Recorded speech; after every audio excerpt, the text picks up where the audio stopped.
ಉಳಿದದ್ದನ್ನು ಮಾರಿ ಸಾಹುಕಾರರ ಬಡ್ಡಿಯನ್ನಾದರೂ ಕಟ್ಟುತ್ತಿದ್ದೆ. ಆದರೆ ಈ ವರ್ಷವೂ ಕೂಡ ಒಂದು ಇಡೀ ಕಾಸುಗಳ ಬೆಳೆದಂತಾಯಿತು. ನಮ್ಮಂತ ರೈತರು ಬಾಳಿ ಬದುಕುವುದೆಂತೋ. ದುಃಖಿಸಿದರು ಅಣ್ಣ.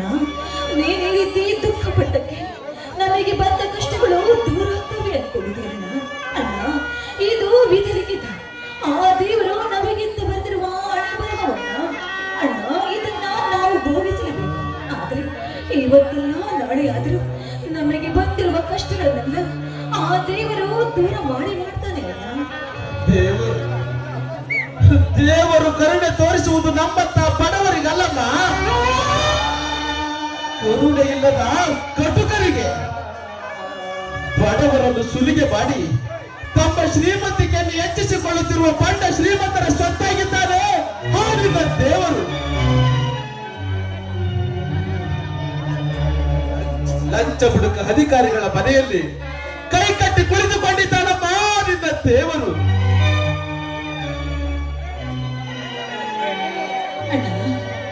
ನೀವೀಗ ಬಡತನದ ಸಂತಾಪದಲ್ಲಿದೆಯಾ ಎಂದು ಆ ದೇವರ ಮೇಲೆ ಸಿಟ್ಟು ಮಾಡಿಕೊಂಡು ಈ ರೀತಿ ಹೇಗೆ ಮಾತಾಡೋದು?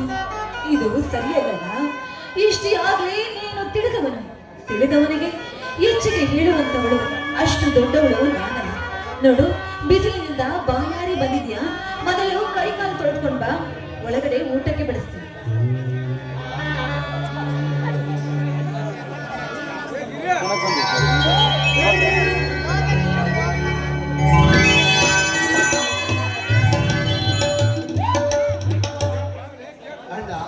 ಸ್ವೀಟ್ ತೆಗೆದುಕೊಳ್ಳ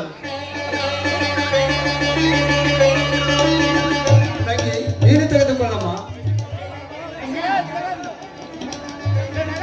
ಸಂತೋಷದ ಸ್ವೀಟನ್ನ ಕೊಡ್ತಿದ್ಯಾ ಅಂದ್ರೆ ಏನಾದ್ರೂ ಸಂತೋಷದ ವಿಷಯ ಇರಬೇಕಲ್ಲಣ್ಣ? ಹೌದಮ್ಮ ತಂಗಿ, ನಮ್ಮ ಊರಿನ ನನಗೆ ಬ್ಯಾಂಕ್ ಮ್ಯಾನೇಜರ್ ಕೆಲಸ ಸಿಕ್ಕಿದೆ. ಸಂತೋಷವಾಯ್ತು ತಪ್ಪ. ಕೊನೆಗೂ ನಮ್ಮ ಮೇಲೆ ಆ ದೇವರು ಕರುಣೆ ತೋರಿದ. ಕರುಣೆ ತೋರಿ ಕೆಲಸ ಕೊಡಿಸಿತು ಆ ನಿನ್ನ ದೇವರಲ್ಲಣ್ಣ, ನನ್ನ ಹೆಂಡತಿ. ಅಶೋಕ, ಇದೇನು ಮಾತಾಡ್ತೀರಿಯೋ ನೀನು? ನಿಜವನ್ನ ಹೇಳ್ತಿರುವಣ್ಣ, ನಾನು ಮದುವೆ ಮಾಡಿಕೊಂಡೆ.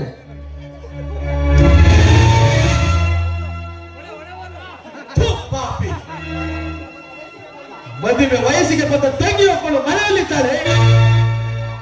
ಅವಳಿಗೂ ಒಂದು ವರ ನೋಡಿ ಮದುವೆ ಮಾಡಬೇಕೆಂದು ವಿಚಾರಿಸದೆ ಯಾರಿಗೂ ಹೇಳದೆ ಮದುವೆ ಮಾಡಿಕೊಂಡು ಬಂದು ನಿಂತಿರುವೆಯಲ್ಲ. ಇವನು ಮನುಷ್ಯನಲ್ಲ, ರಾಕ್ಷಸನೆಂದು ಕರೆ. ಅಶೋಕಣ್ಣ, ಬಾಯಿಗೆ ಬಂದಂತೆ ಮಾತಾಡಿ ದೇವರಂತ ನನ್ನ ಅಣ್ಣನ ಮನಸ್ಸನ್ನ ನೋಯಿಸಬೇಡ. ಇಷ್ಟೇ ಆಗಲಿ ನಾವಿಬ್ಬರು ತಂದೆ ತಾಯಿ ಇಲ್ಲದ ದಂಪತಿಗಳು. ನಮ್ಮನ್ನ ರಕ್ಷಣೆ ಮಾಡಿ ನಮ್ಮಿಬ್ಬರಿಗೆ ವಿದ್ಯಾಭ್ಯಾಸವನ್ನ ಕಲಿಸಿದ ನಮ್ಮ ಪಾಲಿನ ದೇವರಣ್ಣ ನನ್ನ ಅಣ್ಣ. ಇಂಥ ತ್ಯಾಗ ಮೂರ್ತಿಗಳಿಗೆ ಸಲ್ಲನ ಮಾತನಾಡುವುದು ಯಾವತ್ತೂ ಸರಿಯಲ್ಲ. ಯಾವುದು ಸರಿ ಯಾವುದು ತಪ್ಪು ಎನ್ನುವುದು ನನಗೂ ಚೆನ್ನಾಗಿ ಗೊತ್ತು. ನಾನೇನು ಚಿಕ್ಕ ಮಗುವಲ್ಲ, ವಯಸ್ಸಿಗೆ ಬಂದ ತಮ್ಮನನ್ನು ಹೊಡೆಯುವುದು ಸರಿಯೇ? ಪದವಿ ಮುಗಿಸಿ 2-3 ವರ್ಷಗಳಾದರೂ ಪದವಿಗೆ ತಕ್ಕ ನೌಕರಿ ಹುಡುಕಲಿಲ್ಲ. ಅಣ್ಣನಂತಿವನೊಬ್ಬ ಅಣ್ಣ ನಾಚಿಗೆ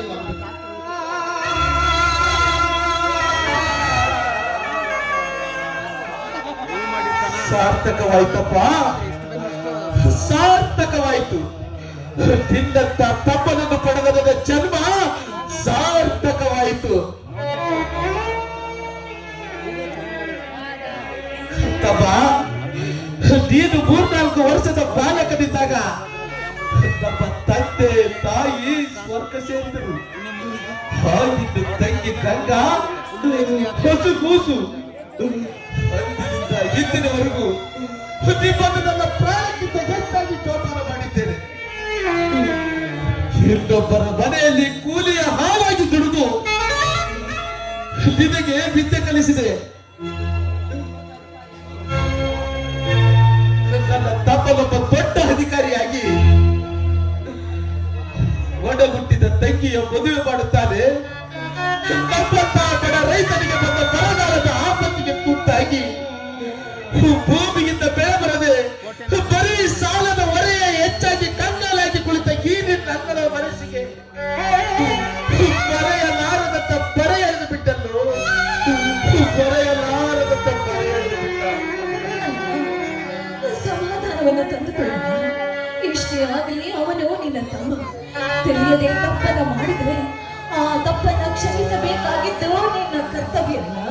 ಅದರಂತೆ ಸಂತಾಪದ ಉಸಿರನ್ನ ಹಾಕಿ ನೀನು ನೊಂದಕೊಂಡರೆ ಮರಳಿ ಹೋಗಿರುವ ಕಾಲ, ಮೆಚ್ಚಿ ಹೋಗಿರುವ ಕಾಲ ಮರಳಿ ಬರಲು ಸಾಧ್ಯವೇನಣ್ಣ? ಇದು ಸಂತಾಪದ ಉಸಿರಲ್ಲ ತಂಗಿ. ಇವನಾಡಿದ ಮಾತಿನಿಂದ ಹುಕ್ಕಿ ಬಂದ ಆನಂದ ಬಾಷ್ಪ ತಡೆದುಕೊಳ್ಳಲಾರದಷ್ಟು ಸಂತೋಷವಾಗುತ್ತಿದೆಯಪ್ಪ, ಸಂತೋಷವಾಗುತ್ತಿದೆ.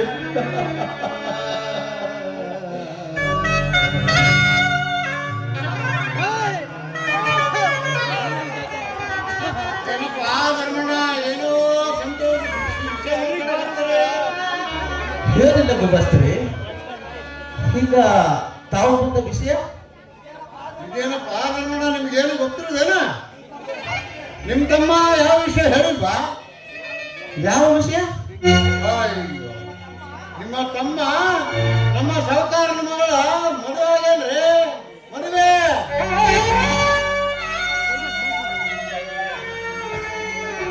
ನಿಮ್ ತಮ್ಮ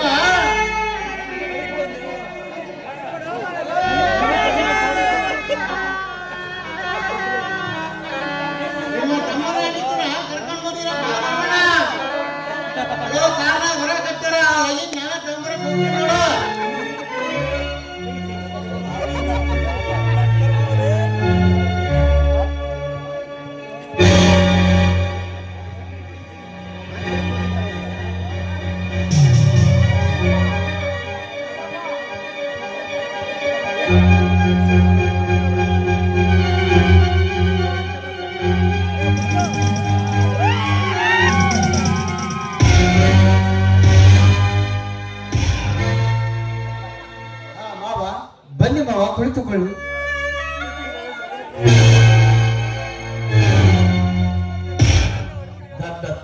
ನನ್ನ ತಪ್ಪನಿಗೆ ಹಣದ ಆಸೆ ತೋರಿಸಿ ಅವನ ತಲೆ ಕೆಡಿಸಿ ಮೋಸದಿಂದ ಮಾಡಿದ ಈ ಮದುವೆಗೆ ನಾನು ಒಪ್ಪಲಾರೆ.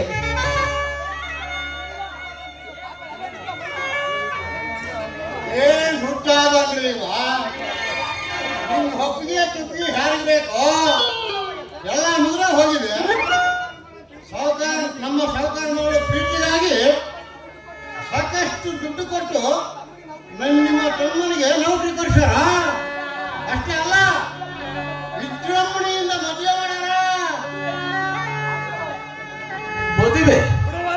ಮದುವೆ ಮಾಡಿರಬಹುದು, ಆದರೆ ನನ್ನ ತಮ್ಮನ ತೆನೆಯಲ್ಲಿ ಆಸೆಯ ವಿಷದ ಬೀಜ ಬಿತ್ತಿ ತನ್ನ ಮೋಹದ ಜಾಲದಲ್ಲಿ ಹಾಕಿಕೊಂಡ ಈ ಚಂಚಲ ಹೆಣ್ಣನ್ನು ನನ್ನ ಮನೆಯ ಸೊಸೆಯೆಂದು ನನ್ನ ಮನಸ್ಸು ಒಪ್ಪಲಾರದು. ಯಾರಿಗೆ ಇಳಿದರಲ್ಲಿರಲಿ, ಏನೋ ನೆಂಟಂತಿಕೆ ಬೆಳೆಸಿದ್ದೇನೆಂದು ಸುಮ್ಮನಿದ್ದರೆ, ಬಾಯಿಗೆ ಬಂದಂತೆ ಮಾತನಾಡಿದರೆ ಕಾಲಿಗೆ ಕೀಳಬೇಕಾಗುತ್ತದೆ. ಎಚ್ಚರ.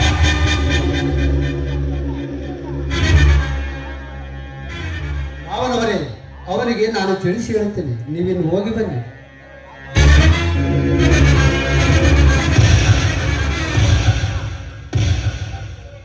ನಾಗವೇಣಿ, ಒಳಗೆ ಹೋಗಿ ಕೈ ಕಾಲು ಮುಖ ತೊಳೆದುಕೊಂಡು ಬಾ. ತಂಗಿ ಗಂಗಾ, ಅತ್ತಿಗೆಗೆ ಆ ರೀತಿ ಮಾಡಿ ಒಳಗೆ ಕರೆದುಕೊಂಡು ಹೋಗಮ್ಮ. ಅತ್ತಿಗೆ, ನಡೀಲಿ, ಒಳಗಡೆ ಹೋಗೋಣ.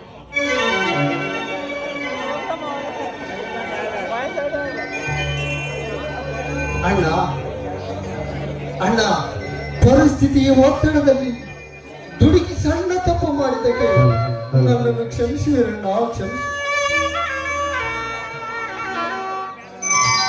ಅಪ್ಪ, ಕ್ಷಮಿಸಲು ನಾನಪ್ಪ. ಹೇಗಂತೆ ನೀನು ಮಾಡಿದ್ದು ಸಣ್ಣ ತಪ್ಪ, ಅಂದರೆ ದೊಡ್ಡ ತಪ್ಪುಗಳು ಯಾವ ಓದಿನ ದೃಷ್ಟಿಯಲ್ಲಿ ಇದೆಲ್ಲ ನಾನು ಬೇಡಿಕೊಂಡ ಭಾಗ್ಯ. ಗೊತ್ತಿದ್ದದ್ದು ಬೋಧಿಸಲೇಬೇಕು.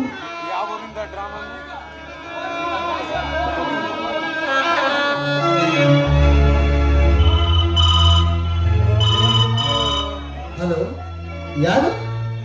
ಹೌದು, ನಾನು ಅಶೋಕ್ ಮಾತನಾಡ್ತಿರೋದು. ತಾವ್ಯಾರು? ಓ, ನಾಡಿನ ಆಚಾರ್ಯರ ಬಗ್ಗೆ. ಓಕೆ ಓಕೆ, ಬರ್ತೀನಿ. ನಮಸ್ಕಾರ. ನಾಗವೇಣಿ, ನಾಗವೇಣಿ.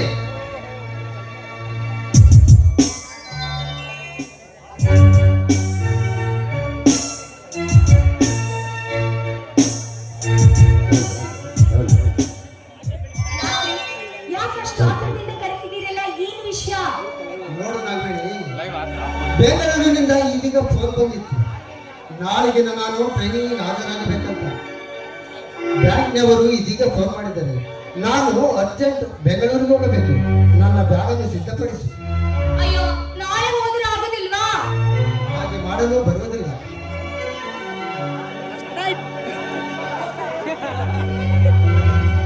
ಅಣ್ಣ ಅಣ್ಣ, ನಾನು ಬೆಂಗಳೂರಿಗೆ ಹೋಗಬೇಕು.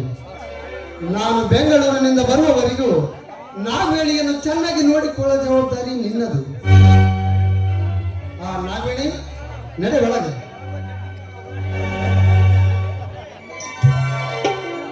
ತಂಗಿ, ಇದಾದಿಷ್ಟು ದೇವಸ್ಥಾನಕ್ಕೆ ಹೋಗಿ ಬರುತ್ತೀವಿ. ಅಣ್ಣ, ನಾನು ಕೂಡ ನಿನ್ನ ಜೊತೆಗೆ ದೇವರ ದರ್ಶನಕ್ಕೆ ದೇವಸ್ಥಾನಕ್ಕೆ ಬರ್ತೀನಿ. ನಡಿಯ ಹೋಗೋಣ.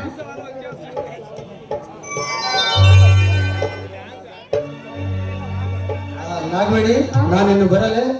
ಅಲ್ರಿ, ಬೆಂಗಳೂರಿಂದ ಯಾವಾಗ ಬರ್ತೀರೋ ಏನೋ ಗೊತ್ತಿಲ್ಲ. ಅಟ್ಲೀಸ್ಟ್ ಹೋಗುವಾಗ ಈ ನನ್ನ ಮನ ತಿಳಿಸೋಬಾರ್ದ? ನೋಡದ ಅರಮನೆಯ ಕದವು ತೆರೆಯುತ್ತಿದೆ. ಬಾನರದಿ ದರ್ಶನದುತ ನೋಡುತ್ತಿದೆ. ಆಕಾಶಕ್ಕೆ ಹೋಗಿ ಭೂಮಿಯಿಂದ ರಂಗಾಗಿ ನದಿಯುತ್ತ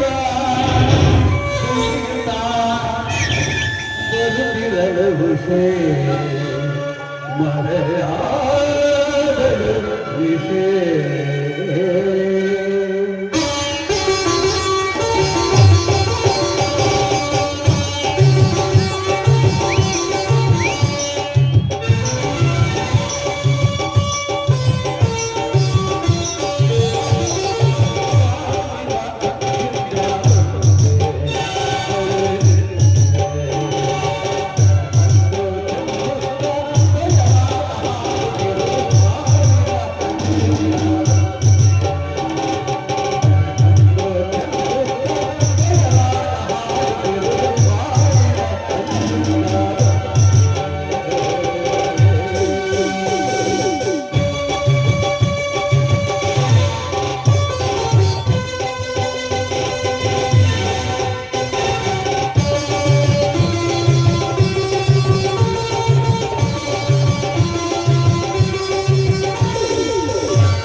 ಏನ್ರಿ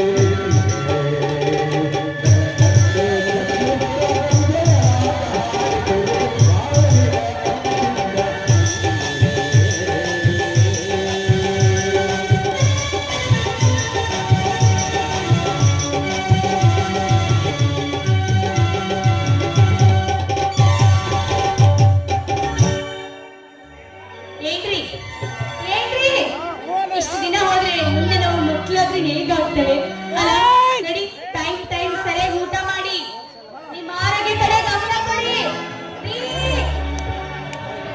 ಆಯ್ತು ನಾಗವೇಣಿ, ಅದರ ಬಗ್ಗೆ ನೀನೇನು ಚಿಂತೆ ಮಾಡಬೇಡ, ನಾನಿನ್ನು ಬರುತ್ತೇನೆ. ಹೋಗ್ತೀರಾ? ಓಕೆ, ಟಾಟಾ ಬಾಯ್.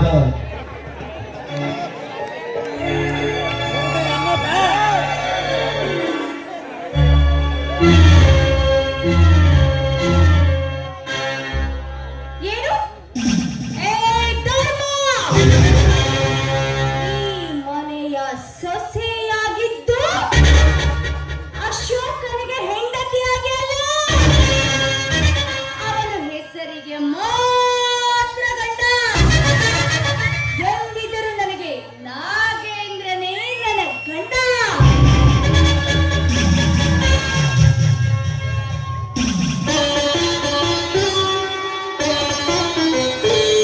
ಊರು ನೋಡುತ್ತಿದ್ದರೆ ಹಾಳು ಬಿದ್ದ ಊರಿನಂತೆ ಕಾಣುತ್ತಿದೆ.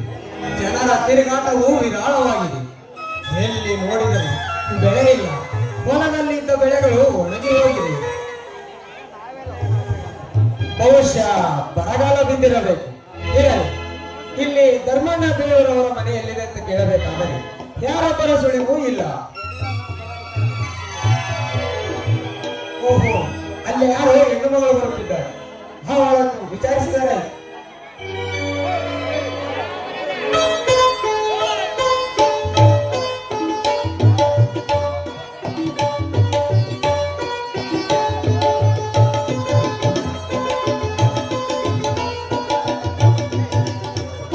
ಮೇಡಮ್, ಸ್ವಲ್ಪ ನಿಲ್ಲಿ. ಯಾರು ನೀವು? ನನ್ನಿಂದ ನಿಮ್ಗೇನಾಗಬೇಕು? ನಾನು ವಿಜಯಪುರದವ, ಈ ಊರಿಗೆ ಹೊಸಬ. ನನ್ನ ಮಿತ್ರನ ಭೇಟಿಗಾಗಿ ಬಂದಿರುವೆ. ಅಂದ ಹಾಗೆ ಅವರ ಹೆಸರು? ಧರ್ಮಣ್ಣನ ತಮ್ಮನಾದ ಅಶೋಕ್.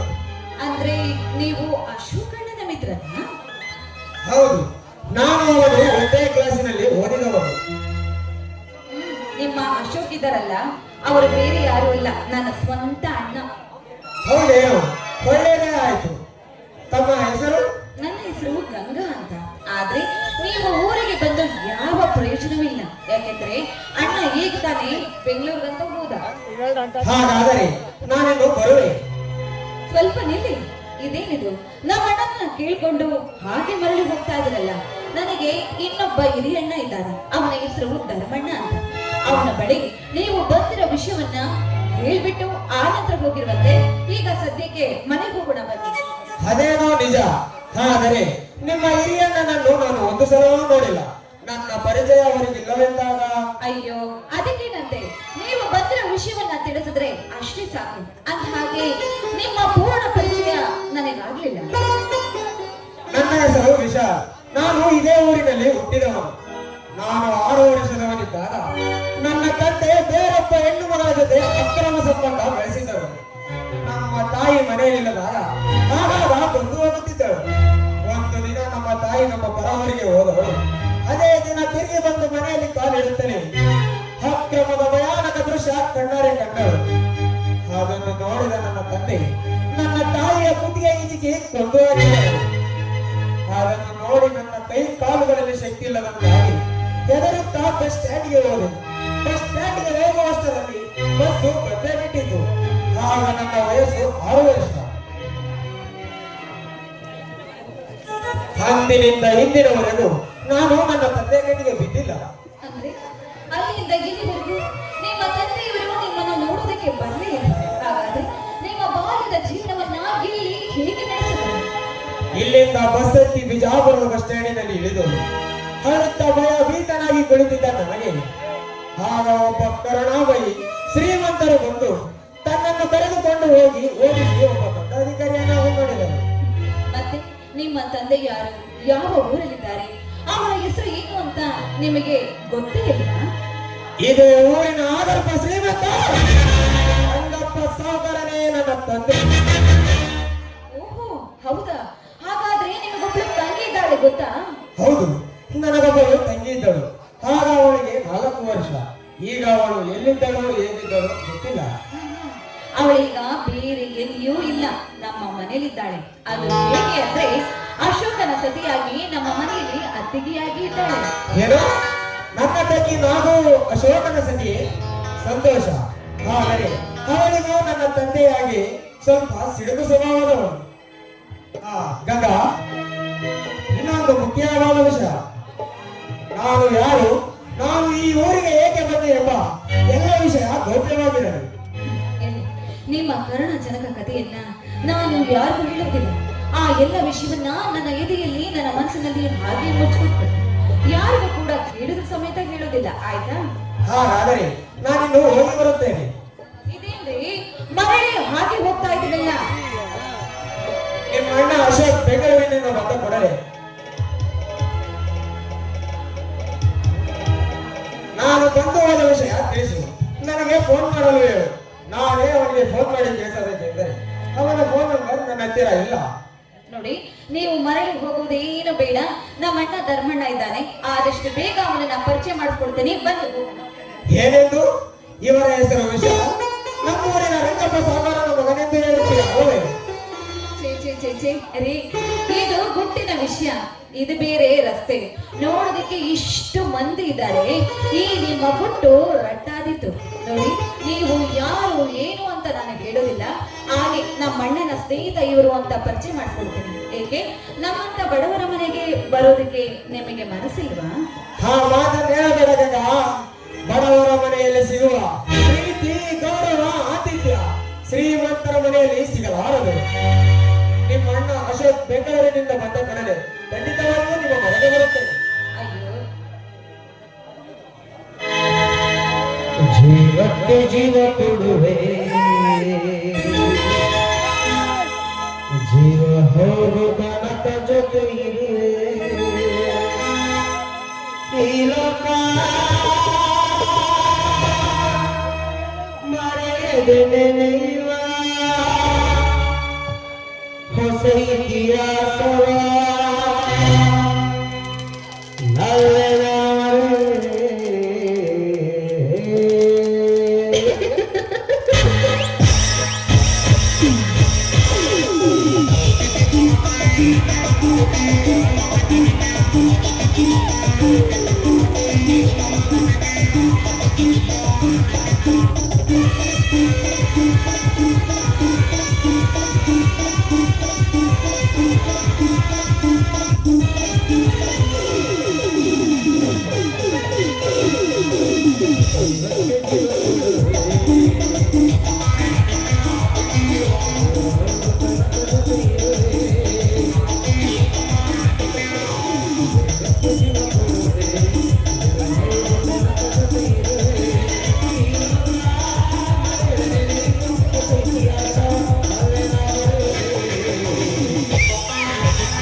ನೀವೇ ನಮ್ಮ ಮನೆಗೆ ಬರ್ತೀರಾ ಅಂತ ನಿಮ್ಮೊಂದಿಗೆ ವಿಷಯ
ನಿನ್ನೊಂದಿಗೆ ನಿನ್ನಸ್ತಿಗೆ ಬೆಳೆಸಿದ್ದೇನೆಂದು ನನ್ನ ಮಗಳನ್ನು ಕಳಿಸಲು ನಿನ್ನ ಮನೆಗೆ ಬಂದರೆ ಸರಿಯಾಗಿ ಕೊಟ್ಟು ಮಾತನಾಡುವುದನ್ನು ಬಾಯಿಗೆ ಬಂದಂತೆ ಬಗುಲಿದ್ದೆಲ್ಲೋ ಸೋಕಿನ ಕೊನೆ.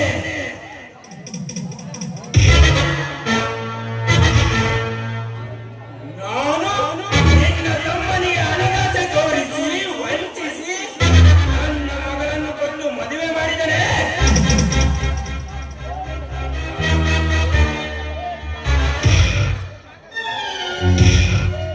ಏ ಅಧಿಕಾರಿ, ನನ್ನ ಮಗಳಿಂದಲೇ ನಿನ್ನ ಸಂಸಾರವನ್ನು ಮಣ್ಣುಗೂಡಿಸಿ ಅಣ್ಣ ತಮ್ಮರ ಮಧ್ಯ ಬೆಂಕಿಗಳ ಹತ್ತಿಸಿ ನಿನ್ನ ಮನೆ ಮಸಣ ಮಾಡಿ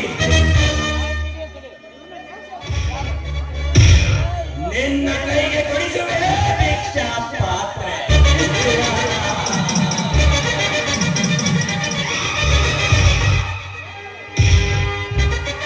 ನಂತರ ಸೌಂದರ್ಯದ ಸಿರಿಯಾದ ನಿನ್ನ ತಂಗಿ ಗಂಗಾ ನನ್ನ ಮನಸ್ಸಿಗೆ ಸಮಾಧಾನ.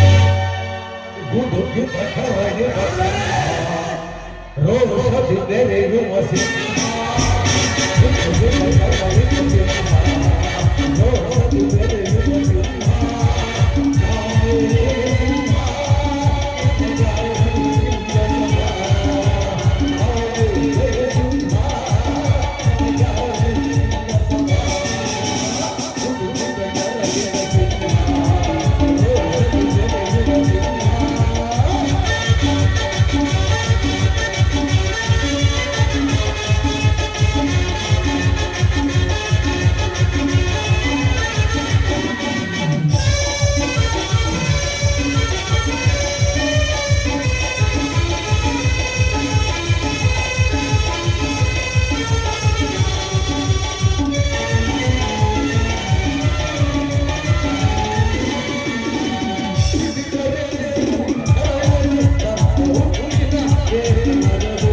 ಎಂದು ಕಳಿಸಿದ್ದೆ. ಯಾರ್ಯಾರು ಕೊಟ್ಟಿದ್ದಾರೆ?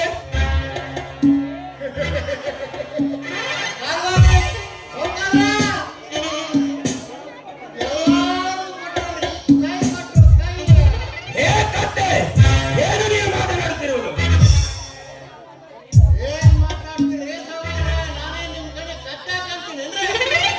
ಇರಲಿ ಕಾರುಬಾರಿ, ಸಾಲದ ವಸೂಲಿ ಬಗ್ಗೆ ಏನಾಯಿತು? ಮನೆ ಮನೆಗೆ ಹೋದ್ರು ಯಾರು ಮನೆಯಾಗಿರೋದಿಲ್ರಿ. ಒಬ್ಬೊಬ್ರು ಮನೆಯಾಗಿದ್ರು ಒಬ್ಬೊಬ್ರು ಮನೆಯಾಗಿದ್ರು ಅಂತ ಮನ್ಯಾಗ ಚಿಲ್ಕ ಹಾಕೊಂಡಿರ್ತಾರೆ. ಅಂತ ಇಂಥ ಪರಿಸ್ಥಿತಿಯಾಗ ಸಹಾಯ ನೀರು ಕೊಡ್ತಾರೆ. ಎಲ್ಲರೂ ಕೈ ಕೊಟ್ರಿ. ಅವರು ಬೈದರು ಅಂತ ನೀನು ಸುಮ್ಮನೆ ಬಂದು ಬಿಡೋದ? ಅಂದ್ರೆ ಅವ್ರ ಮನೆ ಮುಂದೆ ಉಪವಾಸ ಸಾಯ ಅಂತ ಹೇಳ್ತೀರೇನ್ರಿ?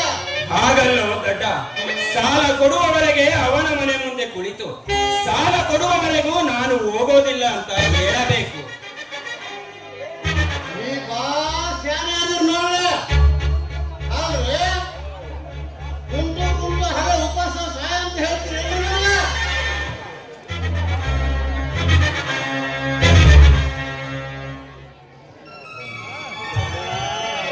ನಮಸ್ಕಾರ ಶ್ರೀಮಂತರಿಗೆ. ಏ, ನಿನ್ನ ನಮಸ್ಕಾರ ನನಗೆ ಬೇಕಾಗಿಲ್ಲ. ನೀನು ತೆಗೆದುಕೊಂಡಿರುವ ಸಾಲ ಬೇಕು. ದೀಪಾವಳಿಗೆ ಮುಟ್ಟಬೇಕಾದ ಸಾಲ 2-3 ದೀಪಾವಳಿ ಕಳೆದರೂ ತಿರುಗಿ ಬರಲಿಲ್ಲ. ಅಲಕ್ಷ್ಯ ಮಾಡಿ ಕುಳಿತರೆ 3 ಲಕ್ಷ 6 ಲಕ್ಷವಾಗಿ ನಿನ್ನ ಆಸ್ತಿಯನ್ನೇ ನುಂಗುತ್ತದೆ ನಿನ್ನ ಸಾಲ. ಆ ಸಾಲದ ಬಡ್ಡಿ ಒಳಗೆ ನೀನು ನನ್ನ ಜಮೀನಿನಲ್ಲಿ ದುಡಿಯುತ್ತಿರುವೆ. ನಿಮ್ಮ ಸಾಲ ಮುಟ್ಟಿಸಲೆಂದೇ ನಿಮ್ಮ ಮನೆಯಲ್ಲಿ ಶೀತಗಾಳಾಗಿ ದುಡಿಯುತ್ತಿದ್ದೇನೆ. ಧರ್ಮಣ್ಣ, ನೀನು ದುಡಿದಿದ್ದು ಬರೀ ಬಡ್ಡಿ ಆಯ್ತು ಅಂದ್ರೆ ಗಂಟು ಬರ್ಬೇಕಲ್ಲ ಅಮ್ಮ. ಅಂದ್ರೆ ಗಂಟಿನ ಬಡ್ಡಿ ಹಸಲು ಅಲ್ಲಿ ನೀನು ಸುಮ್ಮನೆ ಮಡ್ಡಿ ಜಮೀನು ನಮ್ಮ ಸೌಕರ್ಯ ಹೆಸರಿಗೆ ಬರ್ಕೊಟ್ಬಿಡು. ಸಾಲದ ವಸೂಲಿಗೆ ಬರುವುದಷ್ಟೇ ನಿಮ್ಮ ಕೆಲಸ.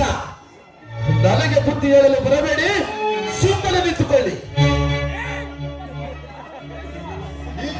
ಇದ್ದಂಗೆ ಹೇಳಿದ್ರೆ ಯಾತ್ ಬಂದು ನೋಡಿ ನಿನ್ ಗಾಡಿ. ಈಗ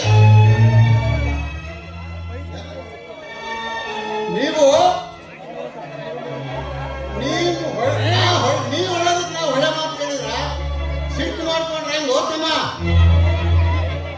ನಾ ಹೇಳೋದಕ್ಕೆ ಕೇಳಿದ್ರ ನೀನು ಬಾಳು ಬಂಗಾರ ಆಗುತ್ತೆ. ಇಲ್ಲ ನಾಯಿಗಿಂತ ಕೀಳ. ಊರಲ್ಲಿ ಭಿಕ್ಷೆ ಬೇರೆ ಬದುಕುತ್ತೇನೆ ಹೊರತು ನನ್ನ ಆಸ್ತಿಯನ್ನು ಮಾತ್ರ ಬಿಟ್ಟು ಕೊಡಲಾರೆ.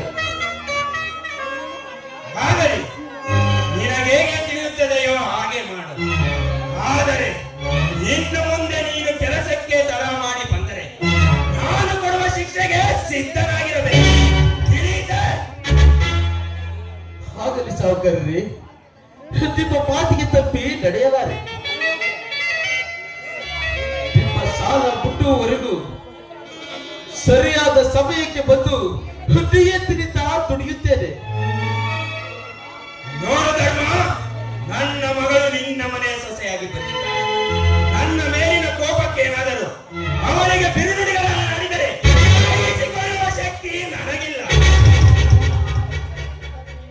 ಆಗಲಿ ಸಾವುಕಾರರೇ, ನಿಮ್ಮ ಮಗಳಿಗೆ ಯಾವುದೇ ಬಿರುನುಡಿಗಳನ್ನು ಆಡದೆ ಅವಳನ್ನು ನನ್ನ ಮಗಳೆಂಬ ಭಾವನೆಯಿಂದ ನೋಡಿಕೊಳ್ಳುತ್ತೇನೆ. ಆದರೆ ಮತ್ತೇಕೆ ಆದರೆ ಎಂಬ ಶಬ್ದ? ಏನಿಲ್ಲ ದಡಿ, ಇಂದು ದೀಪಾವಳಿಯ ಹಬ್ಬ. ಪ್ರತಿಯೊಬ್ಬ ಹೆಣ್ಣು ಮಕ್ಕಳು ಹೊಸ ಬಟ್ಟೆಯನ್ನು ಧರಿಸಿ ಸಂಭ್ರಮದಿಂದ ನೆಕ್ಕು ನಲಿದಾಡುವ ಹಬ್ಬ. ಈ ಹಬ್ಬದ ಉಡುಗೊರೆಯಾಗಿ ನನ್ನ ತಂಗಿಗೊಂದು ಹೊಸ ಸೀರೆಯನ್ನು ತಂದುಕೊಳ್ಳಬೇಕಿತ್ತು. ಅದಕ್ಕಾಗಿ ಸ್ವಲ್ಪ ಹಣ ಕೊಡಿಸಿ ಬಂದರೆ. ಹೇ ಭಿಕಾರಿ,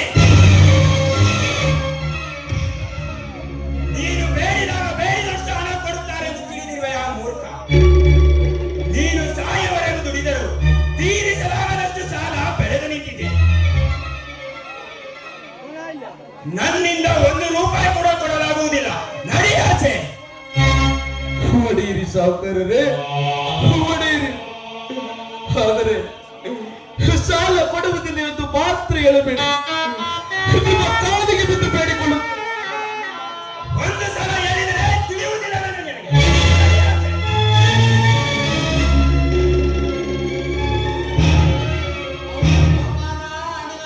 ಏನೇನೋ ಮಾಡ್ತಾನಪ್ಪ, ನಾನೇನ್ ಮಾಡ್ತೀನಿ?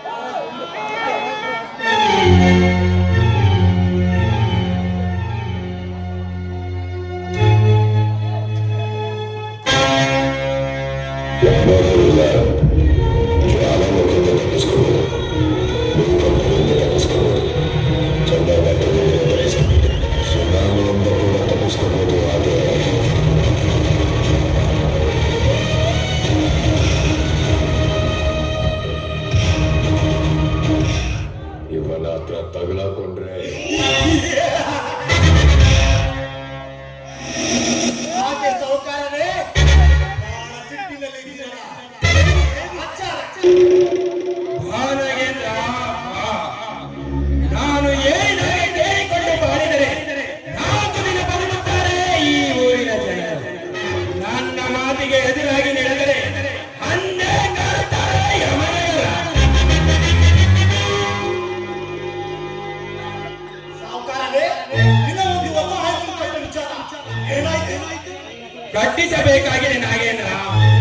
ಆದರೆ ಆ ಧರ್ಮ ತನ್ನ 9 ಎಕರೆ ಜಮೀನನ್ನು ಕೊಡಲು ನಿರಾಕರಿಸಿದ್ದಾನೆ. ಒಪ್ಪಲೇಬೇಕು ಸಾಹುಕಾರರೇ, ಆ ಧರ್ಮ ಒಪ್ಪಲೇಬೇಕು. ಎಂತ ಘಟ ಸರ್ಪವಾದರೂ ಮುಂಗೆ ನಾದಕ್ಕೆ ತಲೆ ತೂಗಲೇಬೇಕು.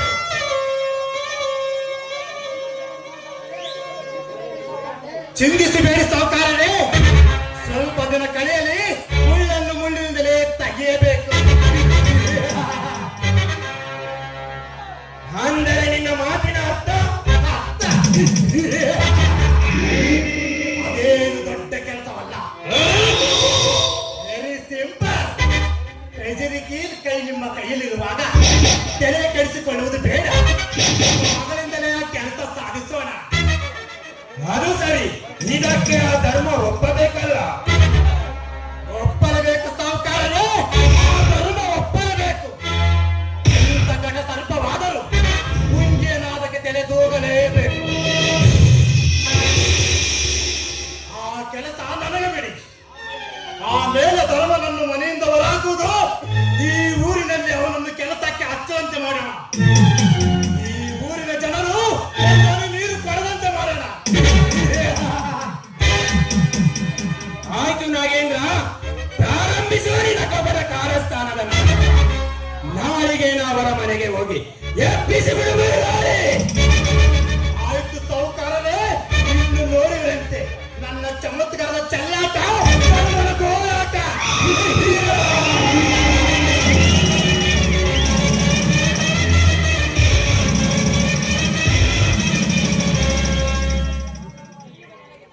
ಈಗ ನನಗೆ ಸಮಾಧಾನವಾಯಿತು.